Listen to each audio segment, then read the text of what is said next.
IDPS comme moi na mawa. Ba combattant IDPS batikali basa komité ya bango moko. Ba cadre IDPS bango nyonso bakomi occupé.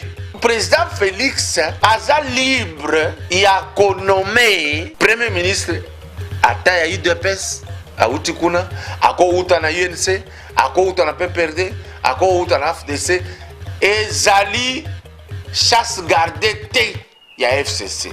Non, pardon. Botika makambo yo PPRD azaki kosala.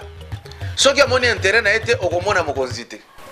Tango ba sekwe bango na ba combattant nde ba yiko pesa batumona 12 voix. Mais pas la nimbo pesa kite 12 wana bo créata 3 sénateurs. Bino pe poup corruption ba pesi bino isidi. Soki za corruption te ndenge bo wangaraka mutema mabe alors vous évitez pourquoi vous êtes là-bas. Mawa. Vous n'avez même pas réussi à faire des écocos un vice-gouverneur. On est là. Une fois de plus, bonne fête de Pâques.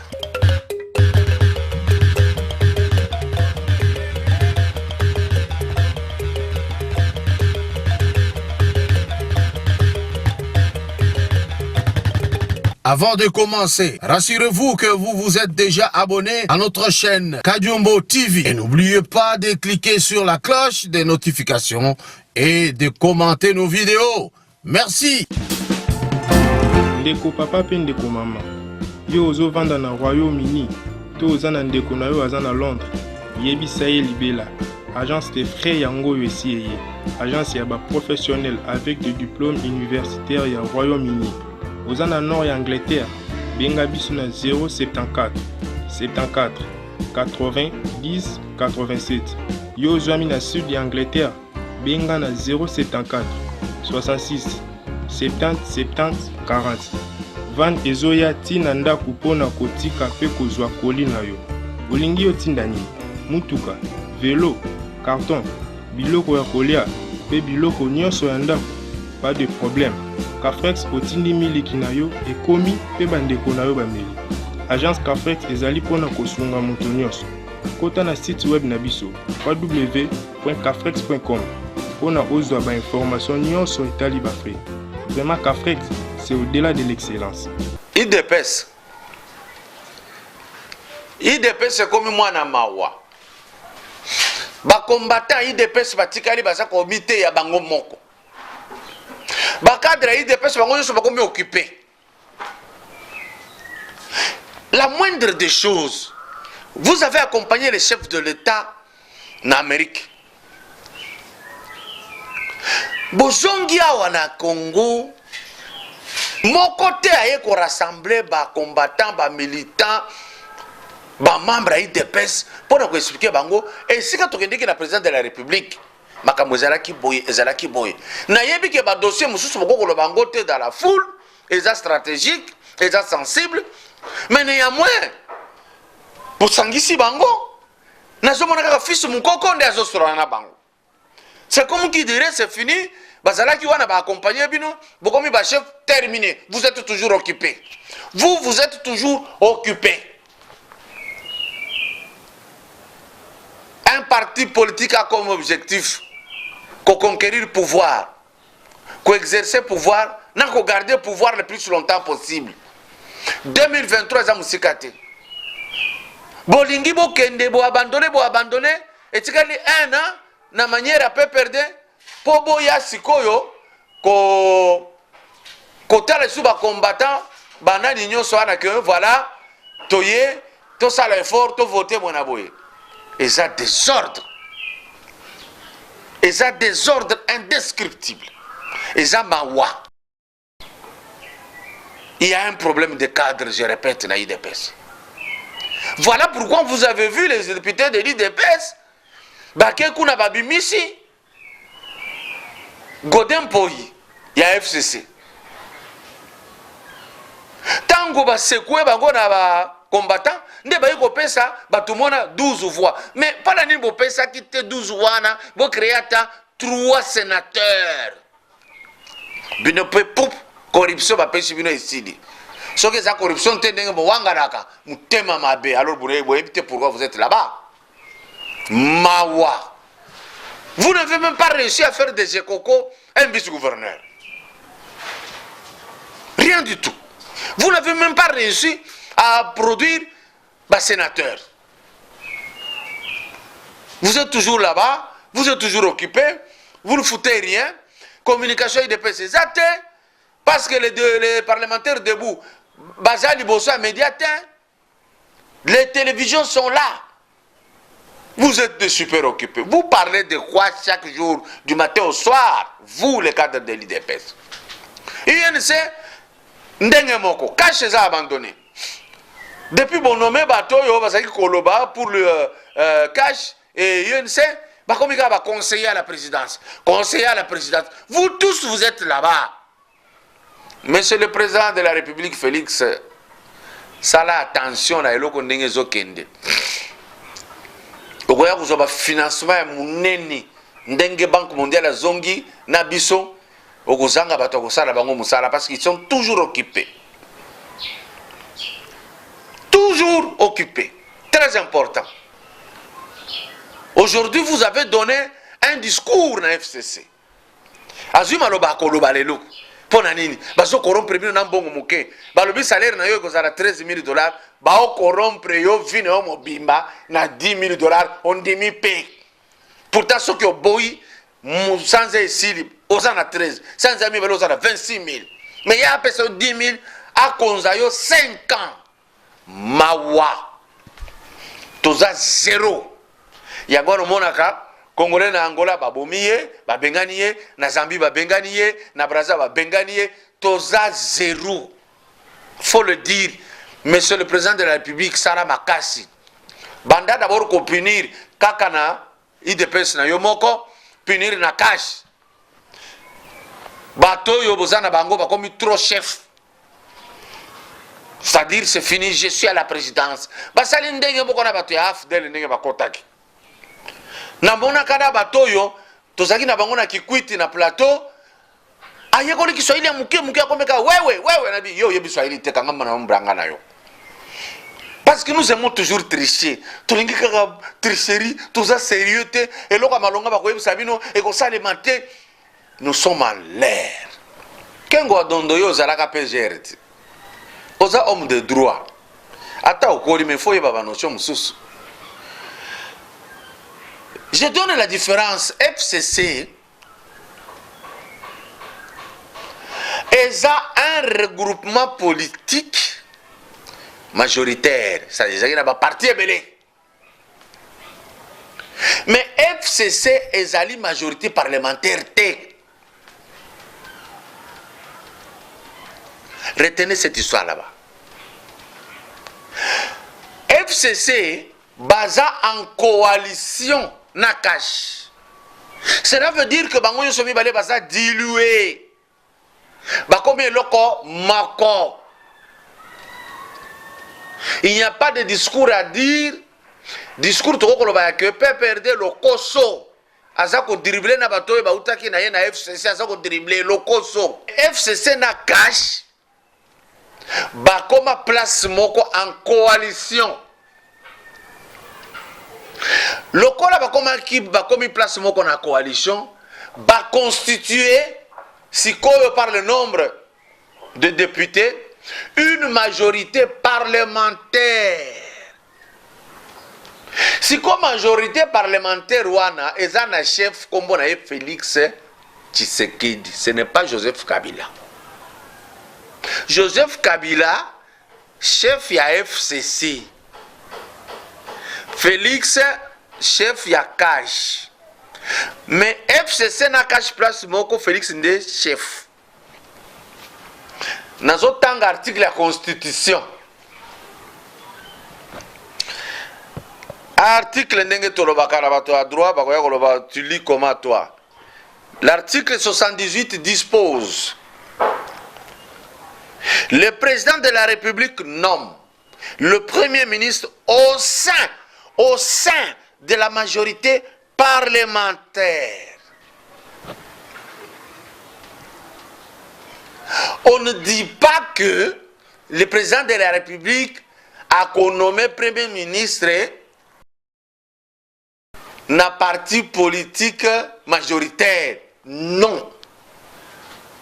président de la République a nommé premier ministre oyo a kozala na majorité parlementaire.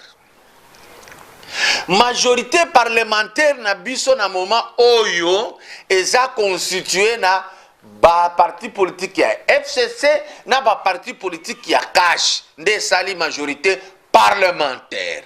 Or na kati ya coalition wana ya majorité wana toza na PPRD, toza na FDC, toza na UNC, toza na UDPS na ba parti mususu. Donc président Félix aza libre ya konomé premier ministre ata ya UDPS auti kuna ako uta na UNC, ako uta na PPRD, ako uta na FDC ezali chasse gardée te ya FCC. Ekokaki kozala chasse gardée na bango soki cash na FCC bazalaki na cohabitation. Bao baza awa, bao baza awa. Mais na minute oyo baza na cohabitation te baza na coalition. Baza eloko moko. Donc le président Kabila aza na mandat ta moko te ya kozwa kombo ya ba ministre kopesa Félix. Le président de la République nomme le premier ministre au sein de la majorité parlementaire. Na autour na sikoyo. Albert Yuma, aza parlementaire ya wapi? Poba kende ko proposer kombo na ye, aza la candidat premier ministre. Albert Yuma est parlementaire, ya quelle assemblée parlementaire, ya assemblée nationale ou provinciale, ya wapi?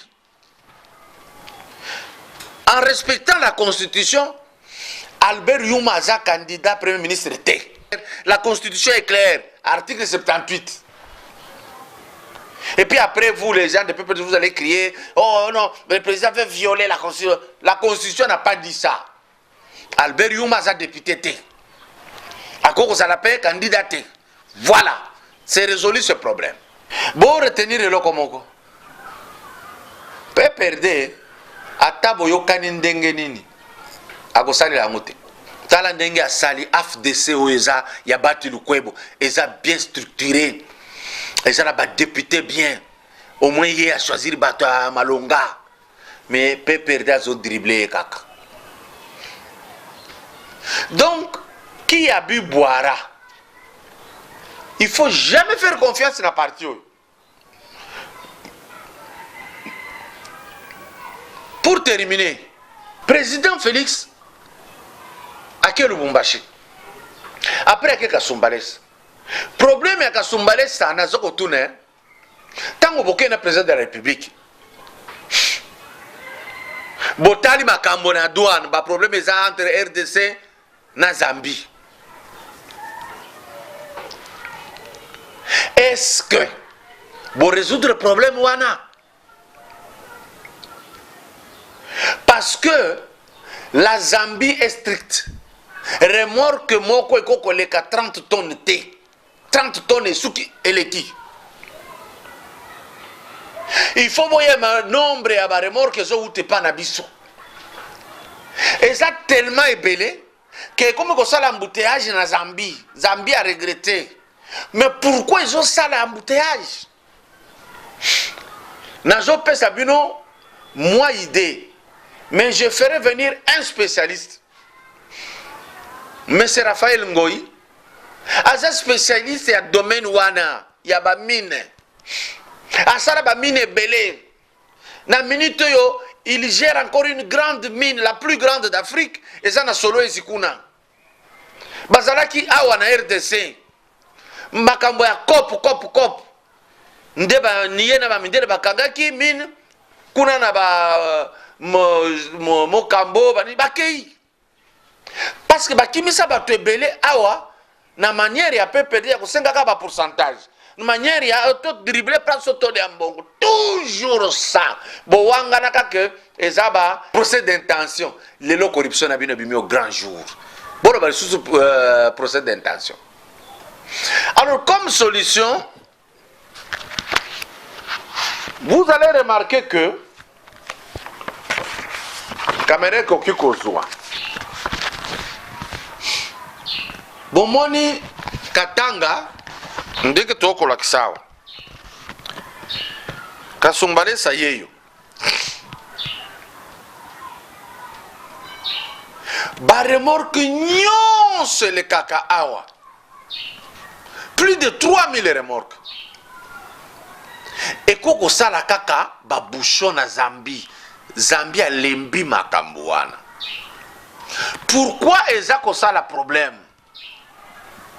Je préfère que le président Félix ayamba monsieur Raphaël Ngoyi soki bolingi boyeba place azali nga na yebi place azali bango ba spécialiste ba Raphaël basalaka nzela oyo ya Solwezi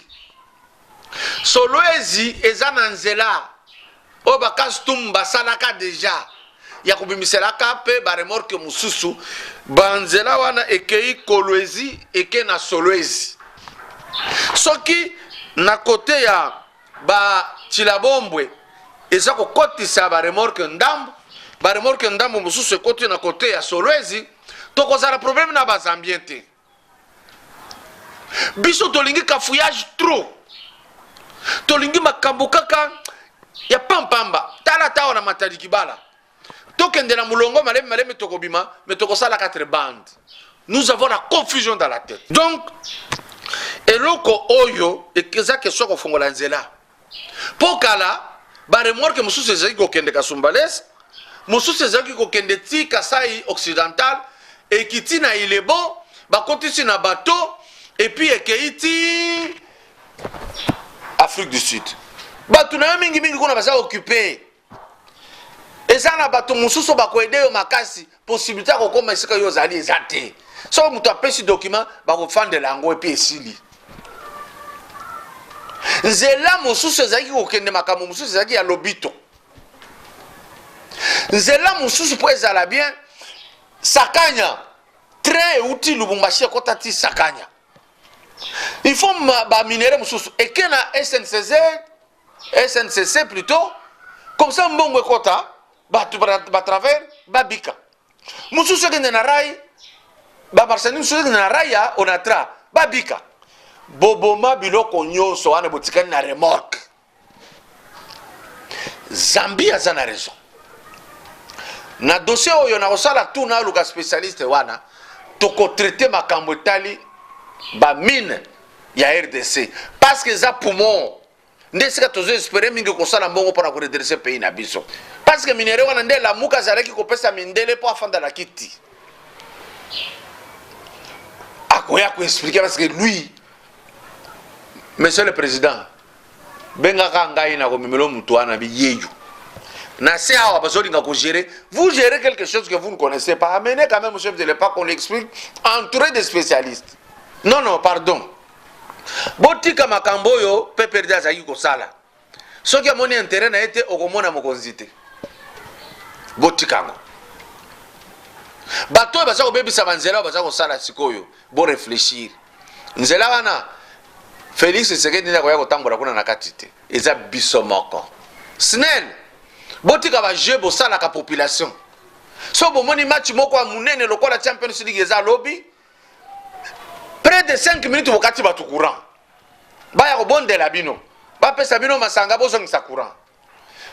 So ba pesi te bo tiki bango na molili match esili bozongisi. Omoni niveau ya mabe ya Congolais. Omoni niveau. Na lali na loti Satan zolela lobite. Ngai Satan na sala ka mabe me na yebi mabe o ya Congolais te. Botu na mutu mususu ezanga ite.